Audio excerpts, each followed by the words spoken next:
Welcome to this walkthrough of LeetCode problem number 1654, minimum jumps to reach home. In this problem, we'll explore how to determine the minimum number of jumps needed to land on a target position while navigating a number line with specific constraints. Let's dive in. The goal of this problem is to determine the minimum number of jumps needed to reach your home, which is located at position X on an infinite number line. You start at position 0 and are only allowed to move in specific ways. There are two types of jumps, a forward jump of A units, and a backward jump of B units. However, there's a restriction: backward jumps cannot be performed consecutively. Additionally, there are certain forbidden positions on the number line, specified in the forbidden array, where you cannot land. If reaching position X is impossible under these conditions, the function should return -1. The input to the problem consists of 4 components. First, the forbidden array contains all the positions you cannot land on, and it is guaranteed that all elements in this array are non-negative. Then, there are the integers a and b, which define the lengths of the forward and backward jumps, respectively. Finally, there's the integer x, which represents the target position, or home. The output is a single integer that represents the minimum number of jumps needed to reach position x. If it's not possible to reach x under the given conditions, the output should be -1. Let's review an example. Suppose the input is forbidden equals 14, 4, 18, 1, 15, a equals 3, b equals 15, and x equals 9. The output is 3. Here's how you can reach home: start at position 0, then make a forward jump of 3 units to reach position 3. From there, make another forward jump of 3 units to reach position 6. Finally, make one more forward jump of 3 units to reach position 9, which is your home. Altogether, you need exactly 3 jumps to reach your target. In another example, consider the input forbidden equals 8, 3, 16, 6, 12, 20, a equals 15, b equals 13, and x equals 11. The output in this case is -1, meaning it's impossible to reach position 11.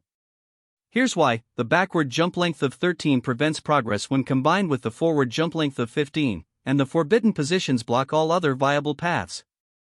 As a result, there is no way to reach the target under these conditions. In the final example, the input is forbidden equals 1, 6, 2, 14, 5, 17, 4, equals 16, b equals 9, and x equals 7.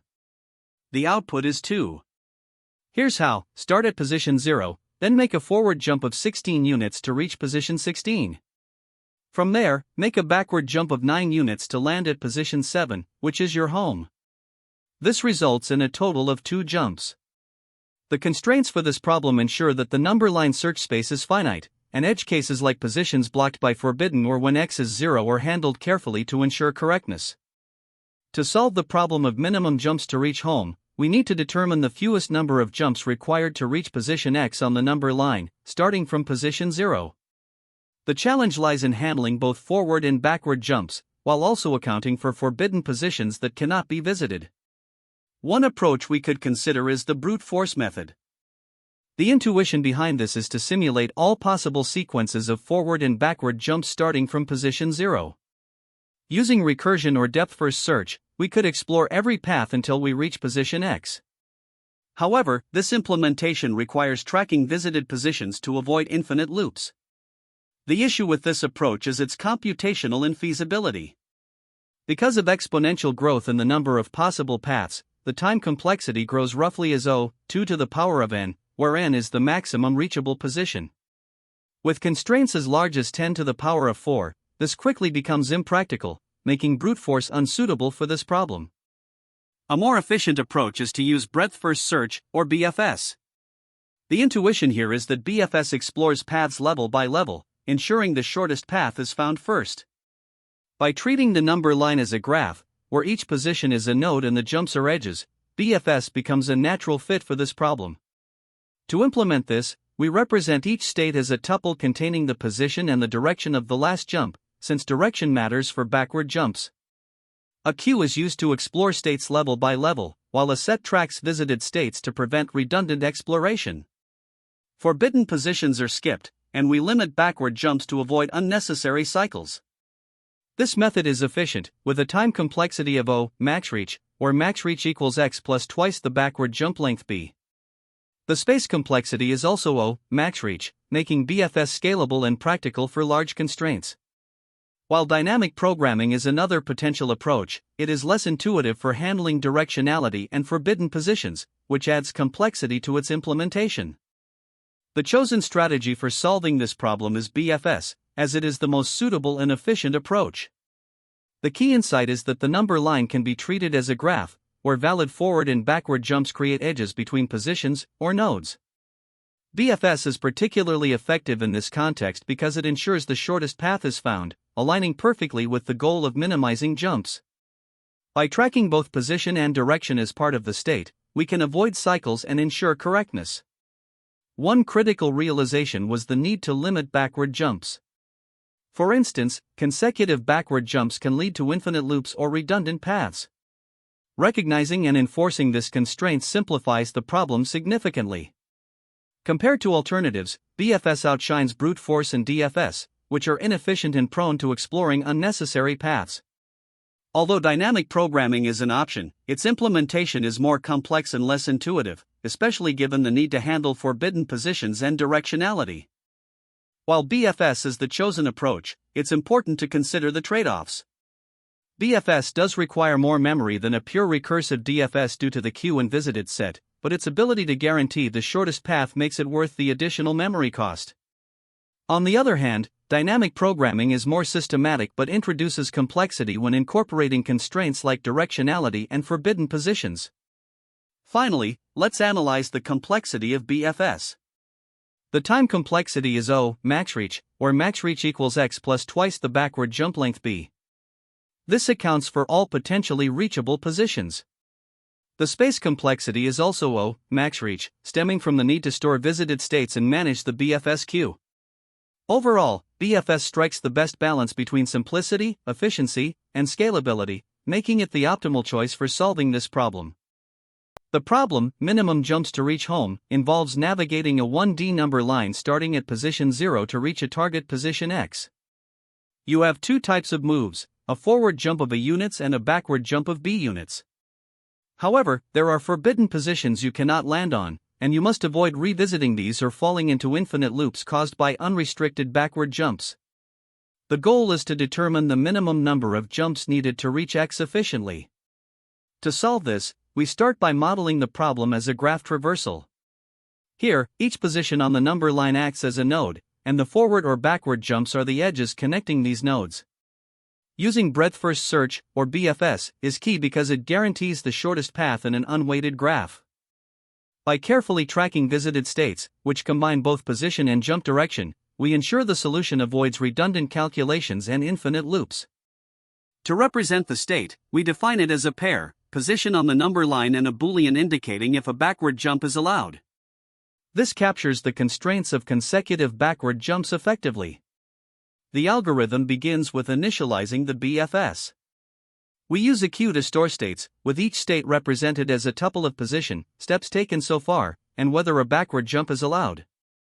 A set is also used to track visited states and prevent revisiting. The initial state is enqueued as position 0, with 0 steps, and backward jumps allowed. As we process the queue, the current state is dequeued, and we check whether the target position x has been reached. If so, the number of steps is returned as the solution. For a forward jump, we calculate the new position by adding A to the current position.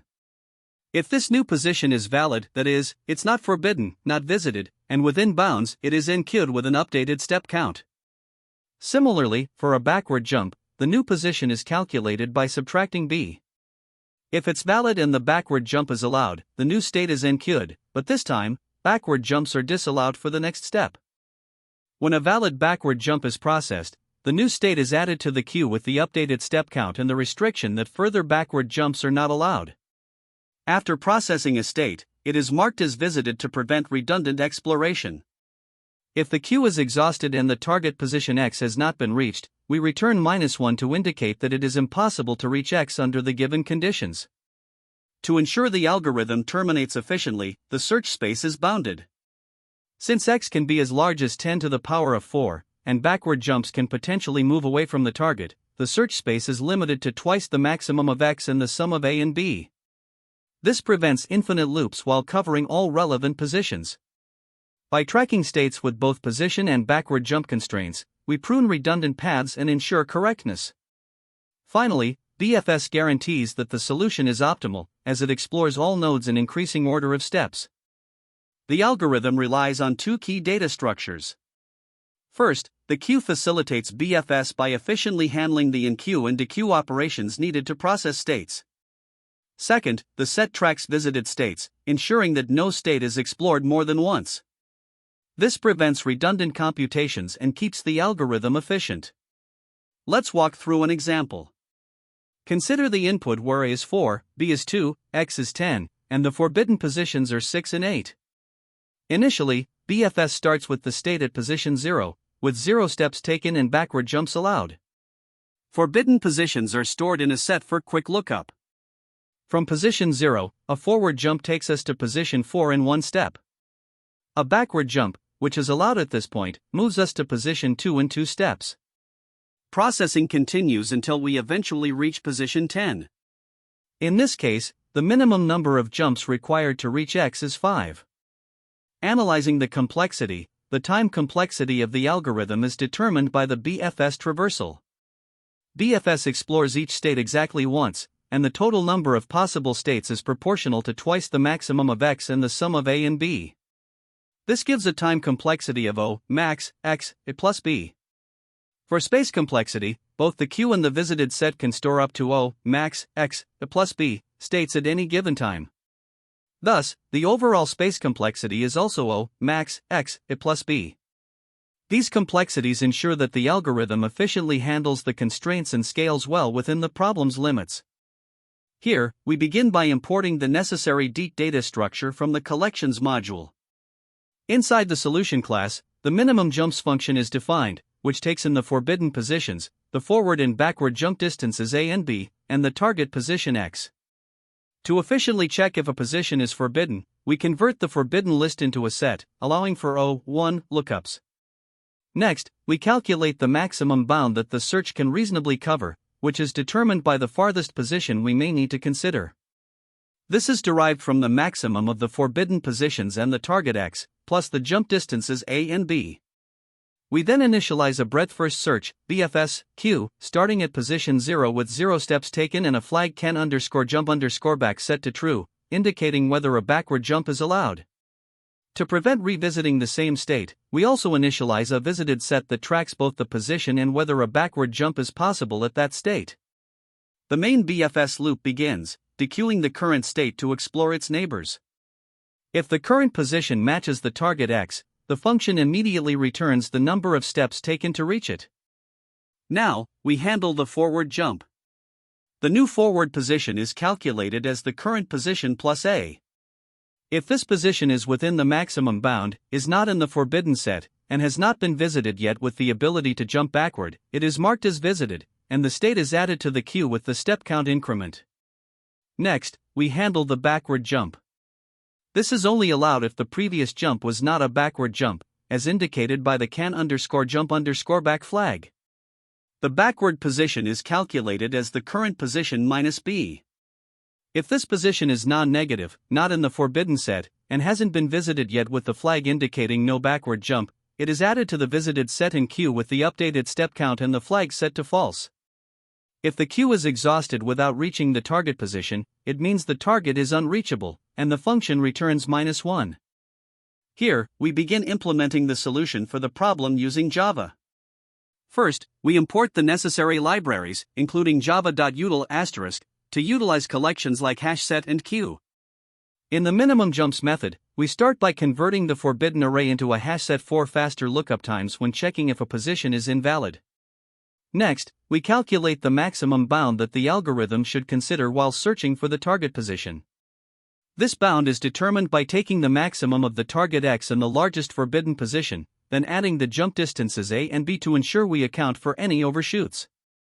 A breadth-first search, BFS, approach is used to explore all possible positions.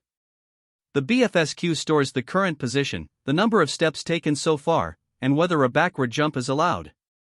We initialize the queue with the starting position 0, 0 steps, and a flag indicating that backward movement is possible. To avoid revisiting the same state, we use a hash set called visited, which tracks the combined state of position and whether a backward jump is allowed. The BFS loop begins by polling the current state from the queue. Now, within the BFS loop, we first check if the current position matches the target X.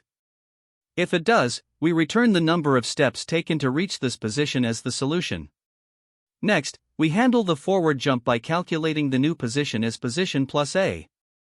We ensure this position is within bounds, not part of the forbidden set, and hasn't been visited with the forward jump state.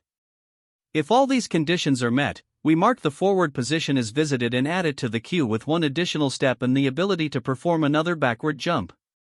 For the backward jump, we calculate the new position as position B. However, backward movement is only allowed if the last jump wasn't a backward jump. We also ensure the new position is non-negative, not forbidden, and hasn't been visited with the backward jump state. If these conditions hold, we mark the backward position as visited and add it to the queue with one additional step, but this time disabling the ability to jump backward again. If the queue is exhausted and the target remains unreachable, we return -1 to signify that it's not possible to reach X under the given constraints. In this walkthrough, we'll explore the solution to LeetCode problem number 1654, minimum jumps to reach home. The problem is about finding the minimum number of jumps required to reach a target position, X, starting at position 0. We are allowed to jump forward by A units and backward by B units, but we must avoid certain forbidden positions. We'll use a breadth-first search, or BFS, approach to solve this problem efficiently. BFS is particularly suitable here because it explores all possible paths layer by layer, ensuring the shortest path is found. We will analyze 3 examples step by step to see how the algorithm handles different scenarios and calculates the minimum jumps. To begin, let's examine the first example, where the inputs are forbidden equals 14, 4, 18, 1, 15, A equals 3, B equals 15, and X equals 9. First, we initialize our BFS setup. The forbidden positions are stored in a set for quick lookups, and we calculate the maximum boundary as 33 to define the search space. This boundary ensures we don't explore positions unnecessarily far from the target. We then initialize the queue with the starting position 0, 0, true, meaning position 0, 0 steps taken, and the ability to jump backward. We also track visited states to avoid redundant exploration. From here, we process the queue step by step. At the first step, we dequeue 0, 0, true. A forward jump to position 3 is valid and added to the queue, while the backward jump results in an out-of-bounds position and is ignored. Moving on, we dequeue the next state, 3, 1, true. Another forward jump to position 6 is valid and added to the queue, while the backward jump remains out of bounds. Next, we process the state, 6, 2, true. From here, a forward jump lands us at position 9, which is our target. This jump is valid, so we enqueue it and add it to the visited states. At this point, we dequeue the state, 9, 3, true, and find that the current position matches the target, X equals 9. Thus, we return the number of steps, which is 3. This concludes the first example. The BFS algorithm successfully finds the minimum jumps required by systematically exploring valid forward and backward positions while avoiding forbidden positions and out-of-bounds areas. This demonstrates how BFS ensures an optimal solution by prioritizing the shortest path. Now, let's move to the second example, where the inputs are forbidden equals 8, 3, 16, 6, 12, 20, A equals 4, B equals 2, and X equals 10. As before, we initialize the BFS. The forbidden positions are stored in a set, and the maximum boundary is calculated as 26. The queue starts with 0, 0, true, and the visited states include the initial position. At the first step, we dequeue 0, 0, true, and perform a forward jump to position 4, which is valid and enqueued. The backward jump to position -2 is out of bounds and ignored. Next, we dequeue 4, 1, true. Here, a forward jump to position 8 is invalid because it's a forbidden position. However, a backward jump to position 2 is valid, and since the last jump was forward, we enqueue this state as 2, 2, false. The visited states are updated accordingly. from position 2, 2, false, a forward jump to position 6 is invalid because it's forbidden. Meanwhile, a backward jump is not allowed in this state because the last jump was backward. At this point, the queue becomes empty, meaning there are no more valid positions to explore. Since the target position x equals 10 is unreachable under these constraints, the algorithm returns -1. This example highlights how forbidden positions and the restriction on consecutive backward jumps can prevent reaching the target, even when it appears close. Finally, for the third example, the inputs are forbidden equals 5, 10, 15, a equals 7, b equals 3, and x equals 22. Here, the BFS algorithm proceeds as before, exploring valid forward and backward jumps while avoiding forbidden positions and revisits. After several iterations, the target position x equals 22 is reached in exactly 5 steps. This example demonstrates how the BFS algorithm handles larger targets and systematically explores all possible paths to find the minimum number of jumps. The key takeaway is that BFS ensures an optimal solution by exploring the shortest paths first, while efficiently managing constraints like forbidden positions and the maximum boundary. The time complexity of this solution can be understood by breaking it into parts. First, we define the search space. The max_bound is determined by taking the maximum of the forbidden list plus the target x, then adding the jump distances a and b. This calculation involves iterating over the forbidden list, which is an O(f) operation, where f is the size of the forbidden list. Next, we analyze the breadth-first search, or BFS. In BFS, we explore all possible states to determine the minimum number of jumps needed to reach the target. Each state is represented as a combination of position and whether a backward jump is allowed. The maximum possible position is limited by max_bound, and since each position can have 2 states, one allowing backward jumps and one not, the total number of states is proportional to max_bound *2. For each of these states, the algorithm processes one forward move and one backward move, both of which are O(1) operations. This means the time complexity for processing a single state is constant. When we combine everything, the total time complexity for BFS becomes O max_bound *2, which simplifies to O max_bound. Now, let's consider how forbidden positions affect the time complexity.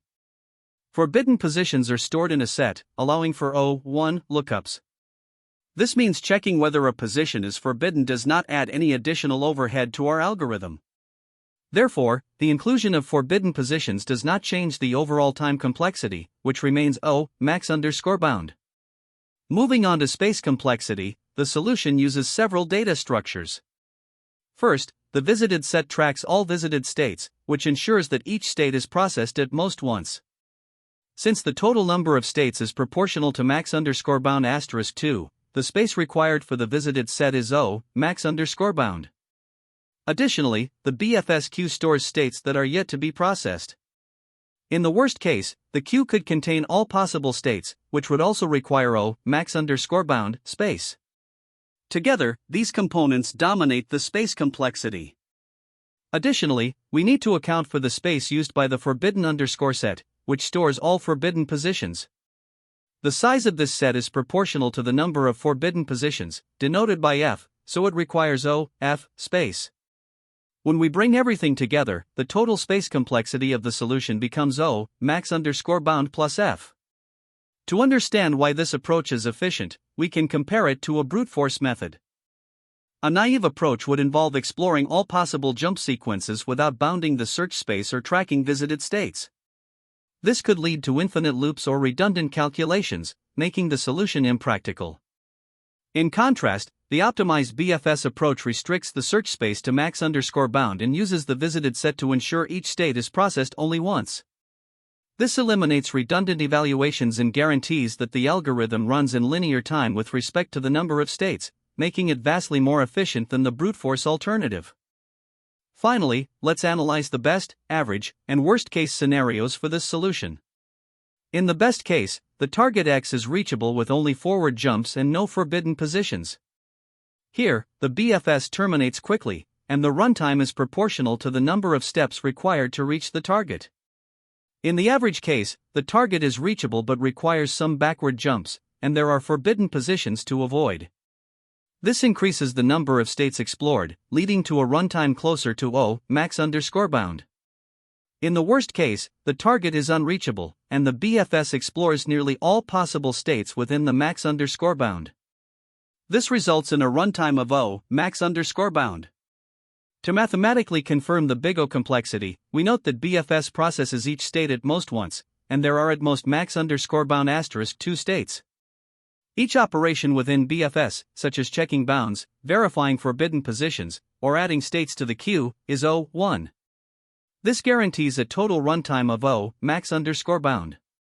For space complexity, the visited set and BFS queue each require O max_bound space, and the forbidden set contributes O f. Therefore, the total space complexity is O max_bound plus f, confirming the efficiency of the solution. One common mistake when solving this problem is ignoring the state representation in your BFS. It's not enough to just track the position, you also need to keep track of whether the last jump was backward. This is critical because consecutive backward jumps can lead to invalid states where forward progress becomes blocked. Another pitfall is failing to account for boundaries. Remember, the problem constraints imply a search space that's limited to x plus max, a, b, as the maximum reach. Without this boundary, your algorithm might explore unnecessary positions, making it inefficient or even causing infinite loops. Lastly, overlooking forbidden positions is another error. These positions act as permanent obstacles, and revisiting them wastes valuable computation and can lead to incorrect results. Always ensure your algorithm respects these constraints. Next, using inefficient data structures can significantly slow down your solution. For example, if you use a list to track visited states or forbidden positions, membership checks will take O(n), which is much slower compared to the O(1) operation sets provide. This inefficiency can become a bottleneck for large inputs. Another common misconception is assuming that a greedy approach will work. While it might seem intuitive to always jump as far forward as possible, this overlooks the need for backward jumps in certain scenarios. Greedy algorithms don't account for these complexities, and as a result, they fail to find the optimal solution in this problem. Now, let's shift focus to interview-specific insights. A key takeaway here is the importance of state representation. BFS is a great fit for problems like this because it allows you to track both position and state, such as the direction of the last jump or whether a position has been visited. Early termination is another critical strategy. By bounding your search space or identifying cycles, you can prune unnecessary states and improve efficiency. It's also essential to address edge cases. For instance, how does your solution handle scenarios where x is very small, a or b are very large, or all positions are forbidden? Lastly, be prepared to discuss time complexity.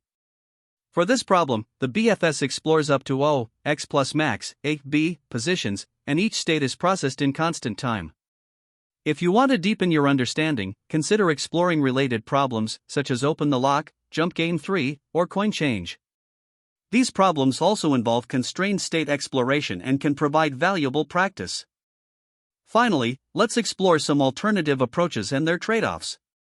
One option is bidirectional BFS, where you begin the search from both the starting position and the target, meeting in the middle.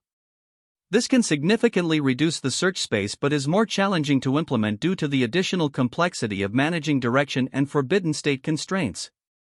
Another alternative is DFS with memoization, which avoids redundant state exploration by storing already computed results.